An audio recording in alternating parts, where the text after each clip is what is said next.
दोस्तों नमस्कार, ये है मार्गदर्शन फॉर सिविल सर्विसेज। मैं अनुराग चौधरी। दोस्तों घटना चक्र सामान्य अध्ययन पूर्वावलोकन श्रृंखला के अंतर्गत इस वीडियो में प्रस्तुत है भारतीय राज्य व्यवस्था एवं शासन से संबंधित महत्वपूर्ण प्रश्न जो आपके आगामी परीक्षाओं के लिए बहुत ही उपयोगी है। इस वीडियो में हम लोकपाल तथा अन्य प्रमुख आयोगों से संबंधित महत्वपूर्ण प्रश्नों को कवर करेंगे।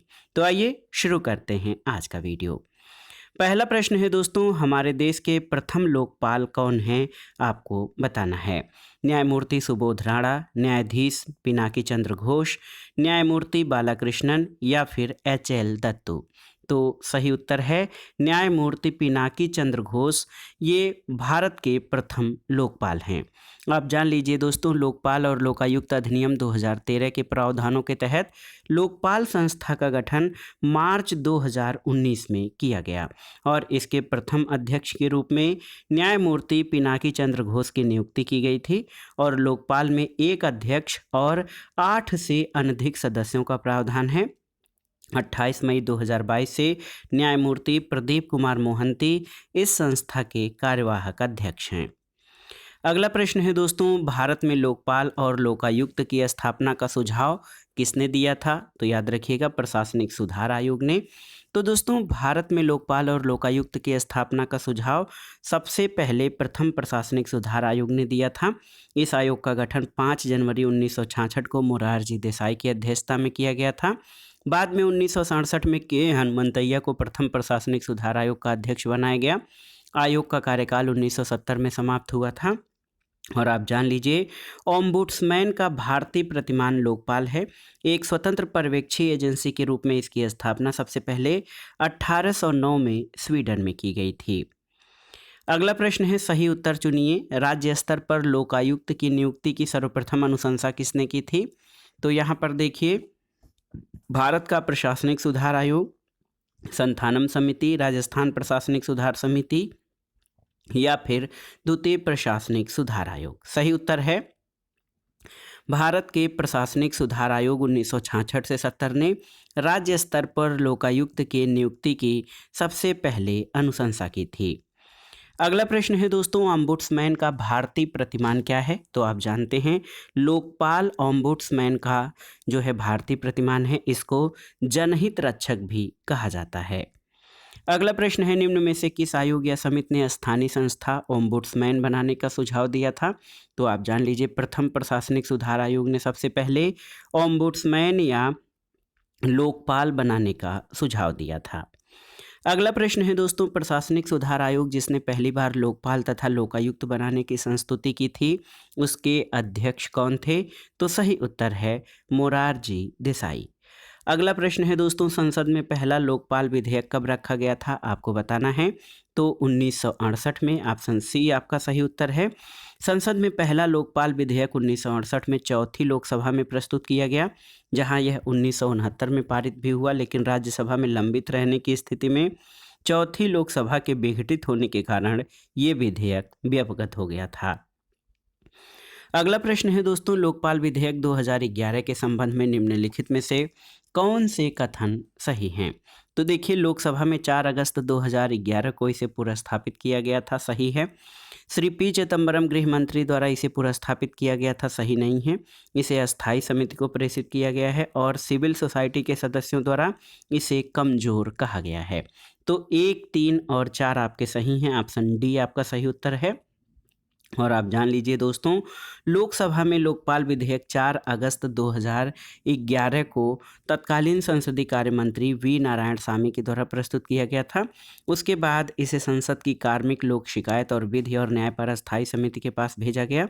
सिविल सोसाइटी के सदस्यों द्वारा इसे कमजोर माना गया था, इसलिए 1, 3 और 4 सही हैं। बाद में लोकपाल और लोकायुक्त से संबंधित विधेयक लोकपाल और लोकायुक्त अधिनियम 2013 के रूप में 1 जनवरी 2014 से कानून का रूप ले चुका है।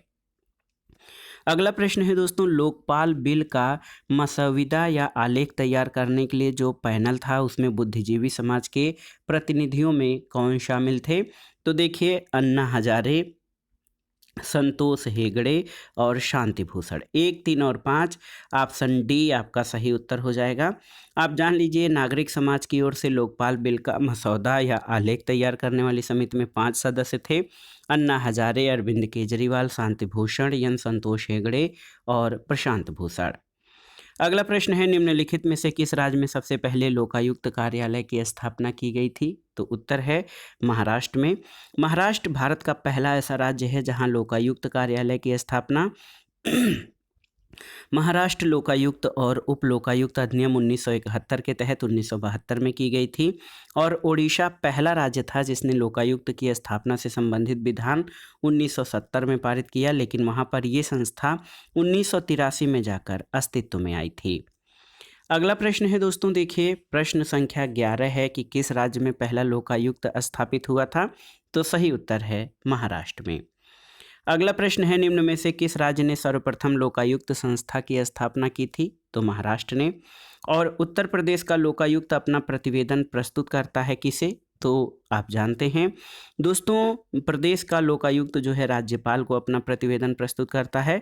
उत्तर प्रदेश लोकायुक्त अधिनियम 1975 के तहत लोकायुक्त अपना प्रतिवेदन राज्यपाल को सौंपता है, जिसे राज्य विधानमंडल के दोनों सदनों के पटल पर प्रस्तुत किया जाता है। अगला प्रश्न है, उत्तर प्रदेश के लोकायुक्त की पद धारण अवधि कितनी है? 5 वर्ष, 6 वर्ष, 7 वर्ष या 8 वर्ष? तो सही उत्तर है 8 वर्ष। दोस्तों आप जान लीजिए उत्तर प्रदेश के लोकायुक्त की पद धारण अवधि वर्तमान में 8 वर्ष है। उत्तर प्रदेश लोकायुक्त और उप लोकायुक्त अधिनियम 1975 के तहत लोकायुक्त और उप लोकायुक्त की पद धारण अवधि उसके पद धारण करने की तिथि से 6 वर्ष निर्धारित थी, लेकिन 2012 में उत्तर प्रदेश लोकायुक्त और उप लोकायुक्त संशोधन अधिनियम 2012 के द्वारा इसकी पद धारण अवधि को 6 वर्ष से बढ़ाकर 8 वर्ष कर दिया गया और साथ ही इसके उत्तराधिकारी के पद ग्रहण करने तक इसके पद पर बने रहने का भी प्रावधान किया गया।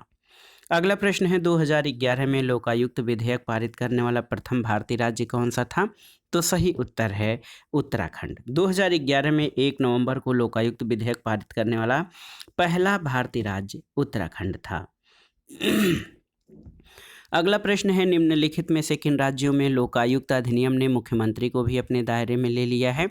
तो आप जान लीजिए कि पहले मध्य प्रदेश और उड़ीसा में ये प्रावधान था, लेकिन वर्तमान में हिमाचल प्रदेश, आंध्र प्रदेश, मध्य प्रदेश, गुजरात, कर्नाटक, महाराष्ट्र, पंजाब, ओडिशा आदि अनेक राज्यों में लोकायुक्त अधिनियम के दायरे में मुख्यमंत्री को भी शामिल किया गया है। अगला प्रश्न कथन और कारण से संबंधित है। कथन है, अल्पसंख्यक शब्द की भारत के संविधान में परिभाषा नहीं दी गई है। कारण है कि अल्पसंख्यक आयोग संवैधानिक निकाय नहीं है। आप जान लीजिए ए और आर दोनों सही हैं और आर ए की सही व्याख्या नहीं करता है। दोस्तों अल्पसंख्यक शब्द भारतीय संविधान में परिभाषित नहीं है। अल्पसंख्यक आयोग एक सांविधिक निकाय है, न कि संवैधानिक निकाय, क्योंकि इसका गठन संसद द्वारा अधिनियमित अल्पसंख्यक आयोग अधिनियम 1992 के द्वारा किया गया है। कथन और कारण दोनों सही हैं, लेकिन कारण कथन की सही व्याख्या नहीं करता है। अगला प्रश्न है दोस्तों, भारत में अल्पसंख्यकों के विषय में निम्नलिखित कथनों पर विचार कीजिए। पहला कथन है, भारत सरकार ने 5 समुदायों मुसलमानों, सिखों, ईसाइयों, बौद्धों और पारसियों को अल्पसंख्यकों के रूप में जो है अनुसूचित किया है। राष्ट्रीय अल्पसंख्यक आयोग को 1993 में सांविधिक दर्जा दिया गया। भारत में सबसे छोटा धार्मिक समुदाय पारसी समुदाय है और भारत का संविधान धार्मिक और भाषाई अल्पसंख्यकों को मान्यता और संरक्षण देता है। तो यहाँ से विकल्पों में देखिए आपके कोई भी विकल्प स्पष्ट नहीं है, आप इसके बारे में जानिए अल्पसंख्यक आयोग के बारे में। तो भारतीय संविधान धार्मिक और भाषाई आधार पर अल्पसंख्यकों का निर्धारण करता है और आप जान लीजिए कि जब ये प्रश्न पूछा गया था 2001 में, तब 5 समुदायों को अल्पसंख्यक के रूप में अनुसूचित किया गया था और वर्तमान में 6 समुदायों मुसलमान, सिख, ईसाई, बौद्ध, पारसी और जैन को अल्पसंख्यक के रूप में अधिसूचित किया गया है। 27 जनवरी 2014 को भारत सरकार द्वारा जैन समुदाय को अल्पसंख्यक अधिसूचित किया गया। सरकार ने राष्ट्रीय अल्पसंख्यक आयोग 1992 के संसदीय अधिनियम 17 मई 1992 की प्रभावी के तहत सांविधिक दर्जा दिया गया था और जिसका गठन मूलतः अल्पसंख्यक आयोग के रूप में केंद्रीय गृह मंत्रालय के तहत 1978 में किया गया था। अधिसूचित अल्पसंख्यकों में सबसे छोटा समुदाय पारसी समुदाय है, लेकिन इससे भी छोटे अनेक धार्मिक समुदाय विद्यमान हैं जिन्हें यद्यपि की मान्यता नहीं है। इस प्रकार जो कथन है 2014 के पूर्व तक 1 और 4 सही थे, यानी भारत सरकार ने 5 समुदायों जैसे मुसलमानों, सिखों, ईसाई, बौद्ध और पारसियों को अल्पसंख्यक के रूप में अधिसूचित किया था। और भारत का संविधान धार्मिक और भाषाई अल्पसंख्यकों के रूप में मान्यता देता है, लेकिन वर्तमान में 6 समुदाय अल्पसंख्यक के रूप में जो हैं आपके सही हैं।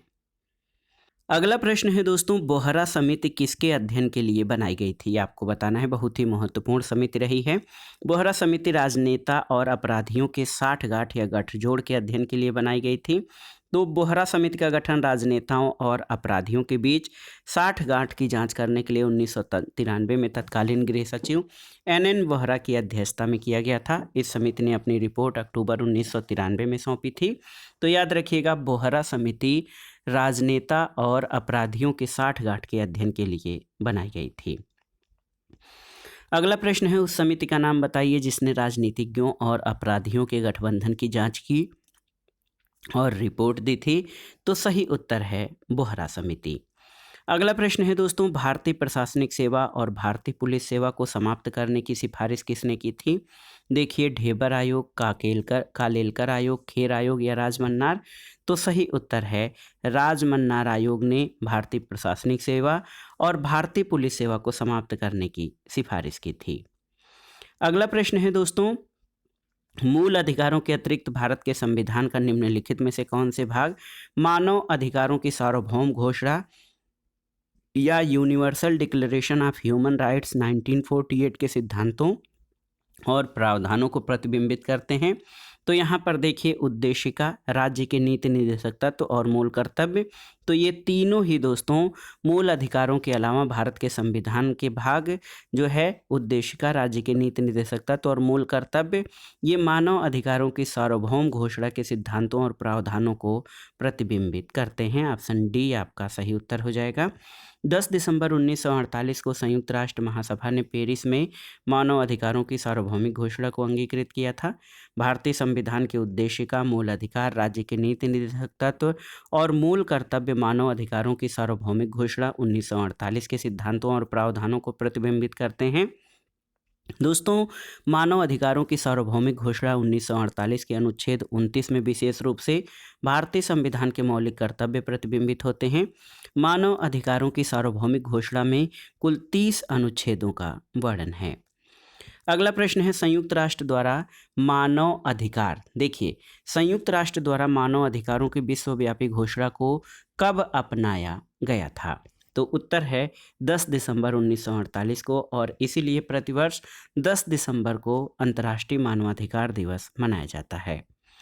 अगला प्रश्न है दोस्तों, universal declaration of human rights में कुल कितने अनुच्छेद हैं? तो आप जानते हैं 30 अनुच्छेद हैं universal declaration of human right, यानी मानवाधिकारों की सार्वभौमिक घोषणा में कुल 30 अनुच्छेद हैं। इसे संयुक्त राष्ट्र महासभा द्वारा 10 दिसंबर 1948 को अपनाया गया था।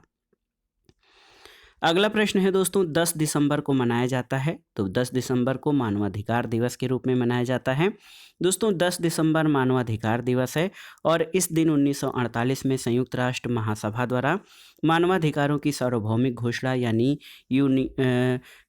Universal declaration of human rights स्वीकार की गई, और इस दिवस की औपचारिक स्थापना महासभा द्वारा वर्ष 1950 में की गई थी। विश्व स्वास्थ्य दिवस 7 अप्रैल को, UN दिवस 24 अक्टूबर को और मजदूर दिवस 1 मई को मनाया जाता है। अगला प्रश्न है दोस्तों, मानव अधिकारों की अवधारणा का प्रमुख बल क्या है?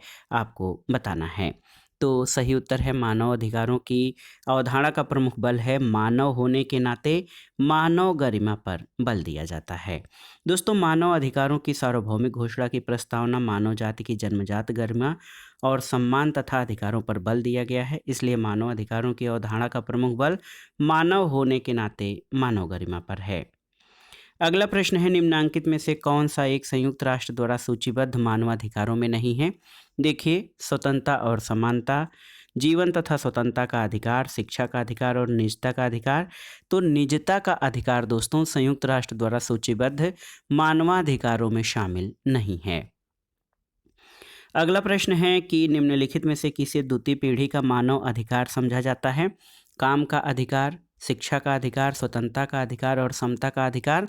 तो आप जान लीजिए दोस्तों, काम का अधिकार और शिक्षा का अधिकार ये दोनों ही द्वितीय पीढ़ी के मानवाधिकार हैं। क्यों? आप जान लीजिए कि संयुक्त राष्ट्र मानवाधिकारों की सार्वभौमिक घोषणा 1948 के अनुच्छेद 1 से 21 तक के उल्लिखित अधिकारों को प्रथम पीढ़ी के मानवाधिकार यानी नागरिक और राजनीतिक मानवाधिकार समझा जाता है, जबकि अनुच्छेद 22 से 27 तक उल्लिखित अधिकारों को द्वितीय पीढ़ी के मानवाधिकार, आर्थिक, सामाजिक और सांस्कृतिक मानवाधिकार माना जाता है। अनुच्छेद 23 में काम का अधिकार, अनुच्छेद 26 में शिक्षा का अधिकार मानवाधिकार के रूप में शामिल हैं। तो इसलिए काम का अधिकार और शिक्षा का अधिकार ये दोनों ही द्वितीय पीढ़ी के मानवाधिकार हैं। अगला प्रश्न है सभी प्रकार के सामाजिक विभेद का उन्मूलन मानवाधिकार की किस पीढ़ी के अंतर्गत आता है?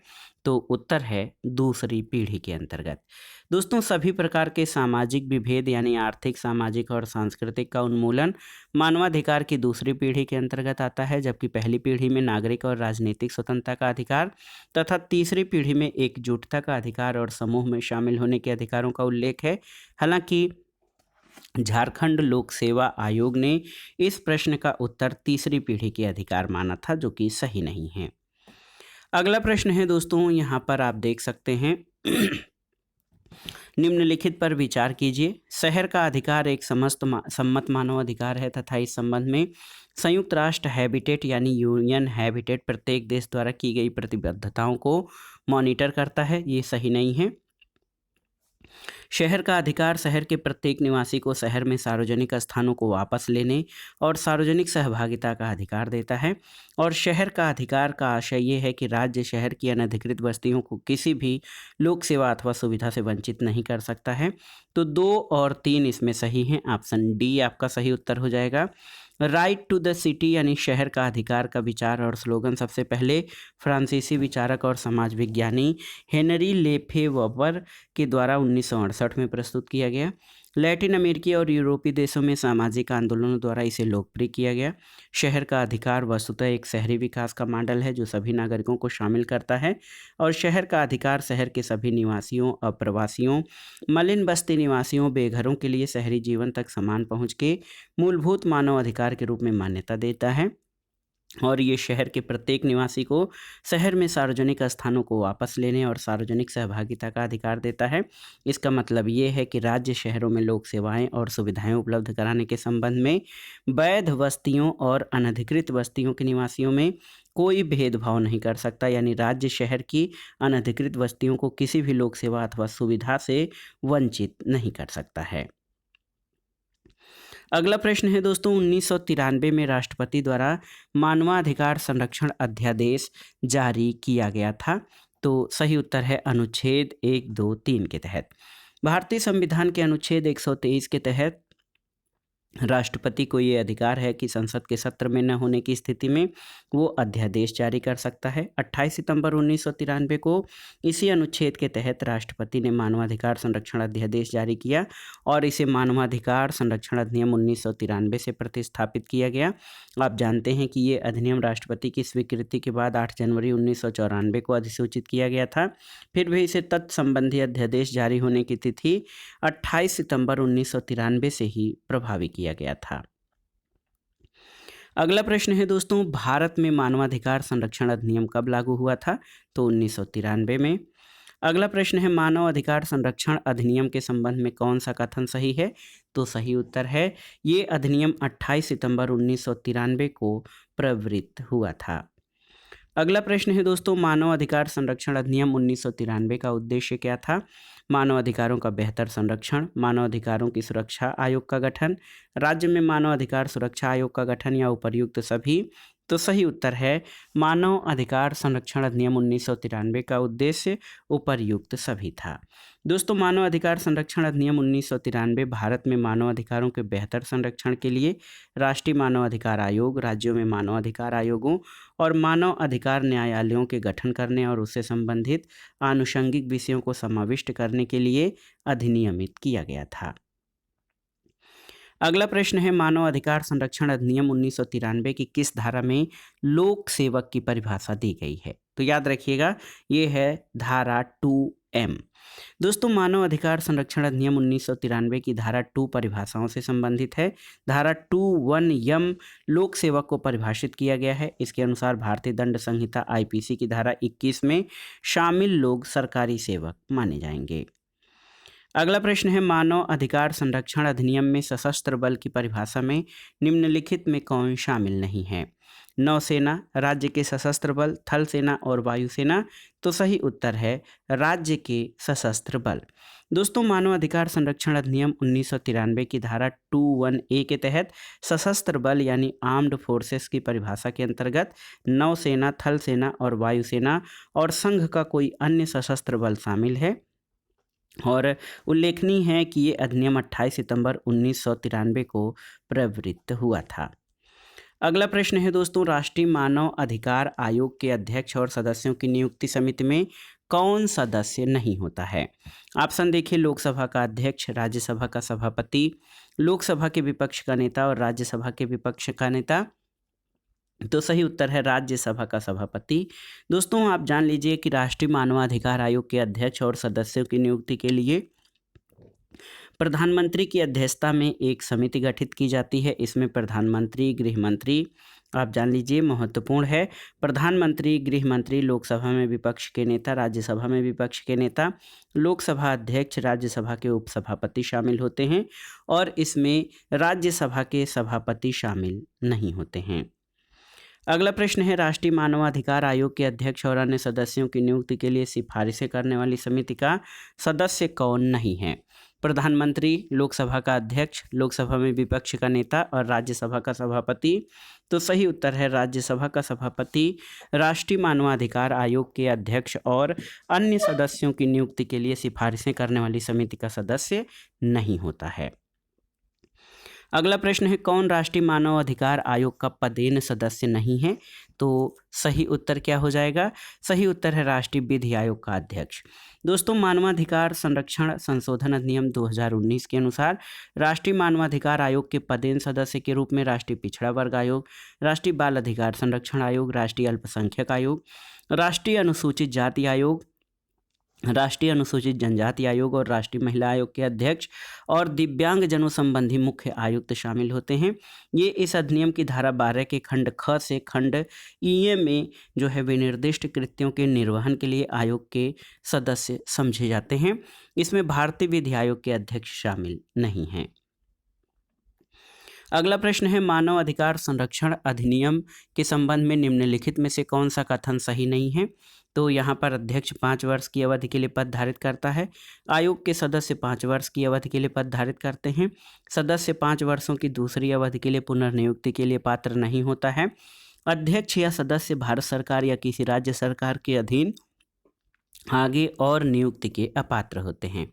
तो दोस्तों, मानव अधिकार संरक्षण संशोधन अधिनियम 2019 के द्वारा 1993 के अधिनियम में संशोधन करके मानवाधिकार आयोग के अध्यक्ष और सदस्यों का कार्यकाल 5 वर्ष से घटाकर जो है ये 3 वर्ष कर दिया गया है, या 70 वर्ष की आयु तक जो भी पहले हो।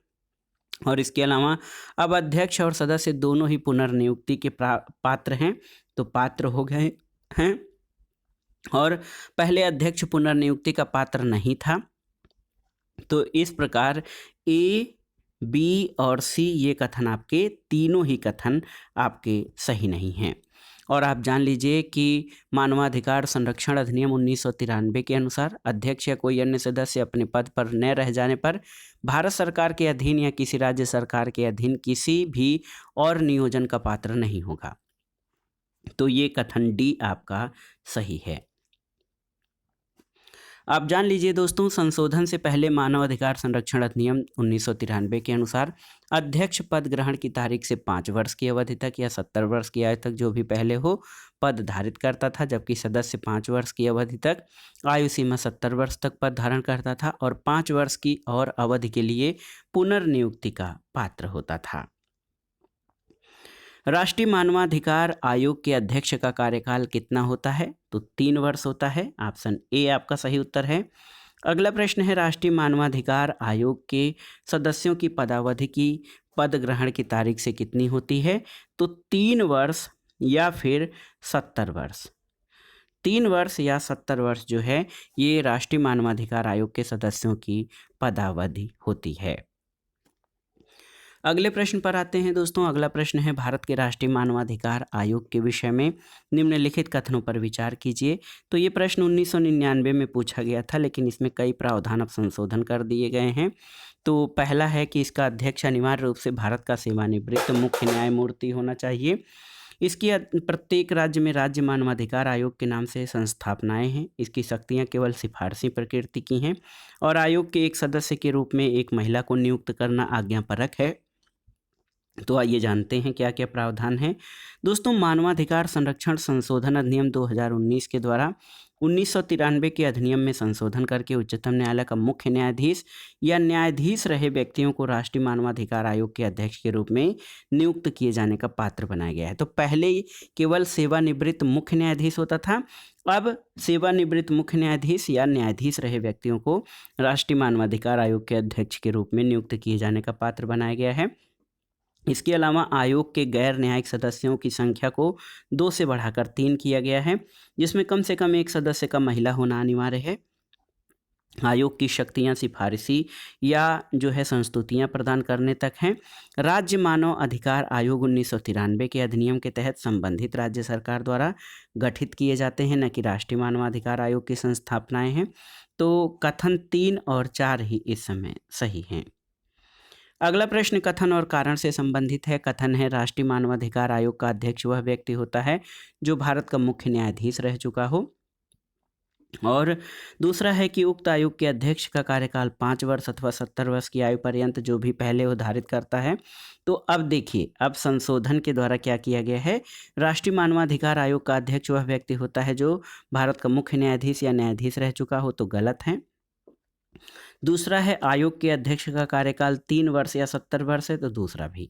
तो ए और आर दोनों ही गलत हैं। ऑप्शन डी आपका सही उत्तर हो जाएगा।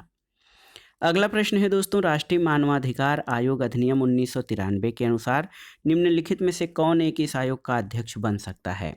तो देखिए, उच्चतम न्यायालय का कोई सेवारत न्यायाधीश, उच्चतम न्यायालय का कोई सेवारत न्यायाधीश, केवल भारत का कोई सेवानिवृत्त मुख्य न्यायाधीश और केवल उच्च न्यायालय का कोई सेवानिवृत्त मुख्य न्यायाधीश। तो ये चारों ही गलत हैं।